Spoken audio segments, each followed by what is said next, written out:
మా ముఖ్య అతిథిగా వచ్చిన కోన వెంకట్ గారికి థ్యాంక్స్ చెప్తున్నాను సార్.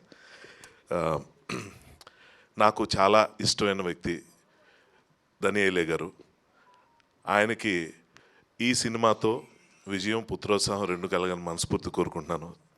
ఈ సినిమాలో ఉన్న కామన్ ఎలిమెంట్ ఏంటంటే చీఫ్ టెక్నీషియన్స్ కానీ ప్రొడ్యూసర్స్ కానీ అందరూ మొహమాటస్తులు అనమాట. వాళ్ళకి ఎక్కువ మాట్లాడడం రాదు. అసలు చాలా ఇంట్రోవర్ట్స్ ఈవెన్ తను కూడా ఏదో ఇప్పుడు మాట్లాడేసాడు కానీ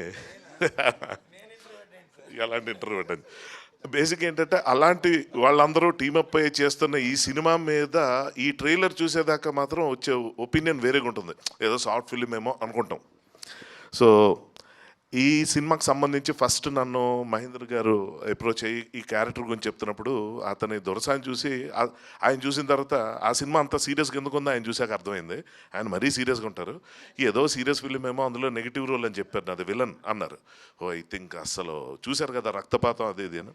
కానీ అంత హ్యూమరస్ ఫిల్మ్ అని మినిమం గెస్ట్ చేయలేకపోయాను. ఆయన చాలా సీరియస్గా ఫేస్ పెట్టుకుని చెప్తుంటే నేను నవ్వడానికి మొహమాట పడ్డా. ఎందుకంటే అతను సీరియస్ స్టోరీ చెప్తున్నప్పుడు నవ్వకూడదు కదా అని నా ఫీలింగ్. తర్వాత ఎప్పుడో మధ్యలో ఆపేసారి ఇది కామెడీలో ఉందంటే ఇది కామెడీ సార్ అని చెప్పారు. సో చాలా మొదటి దశల్లోనే ఆ క్లారిటీ తెచ్చుకోవడం వల్ల తర్వాత హాయిగా నవ్వుకునే పరిస్థితి వచ్చింది. దెన్ కేమ్ సూర్య. ఆ రోజు అతను హీరో అనగానే దనియేలే గారి అబ్బాయి నాకు తెలుసు, ఓకే ఫైన్ అనుకుంటే తర్వాత తెలిసిన విషయం ఏంటంటే అతనికి ఒక గొప్ప టాలెంట్ ఉంది. అది సెల్ఫ్ ఎంప్లాయ్మెంట్ స్కీమ్ అనమాట. యూజువల్గా లాంచ్ అయ్యేటప్పుడు ఏ సినిమా చేద్దాం, ఎలా చేద్దాం, ఎటువంటి కాదు చేద్దాం టెన్షన్ ఉంటుంది ఎవరికైనా. ఇప్పుడున్న కాంపిటీషన్లో తను నిలబడాలి, తనకు గుర్తింపు ప్రత్యేకమైన స్థానం సంపాదించుకోవాలంటే ఏం చేయాలన్న ప్లాన్ ఎంత బాగా వేసాడంటే ఈ సినిమాకి స్టోరీ అతనే. ఇది చాలామందికి తెలియదు. అంటే ఇది ప్రత్యేకంగా చెప్పాలి.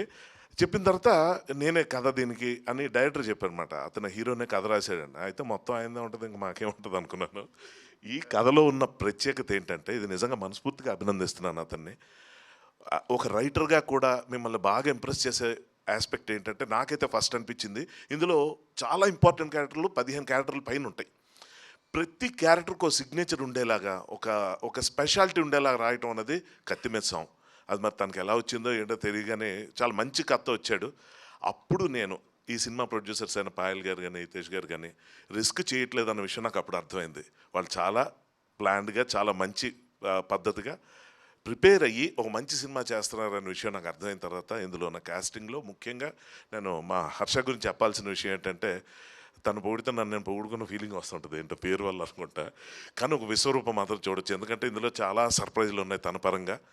ప్రతి క్యారెక్టర్ని బాగా డిజైన్ చేసిన మహేందర్ గారికి ఈ సినిమా ఈ జానర్తో అతనికి మంచి గుర్తింపు రావాలి. ఇందాక మన హర్ష చెప్పినట్టు ఎవరు లాంచ్ చేయాలనుకున్నా ఆయన్నే ప్రిఫర్ చేయాలని మనస్ఫూర్తి కోరుకుంటున్నాను.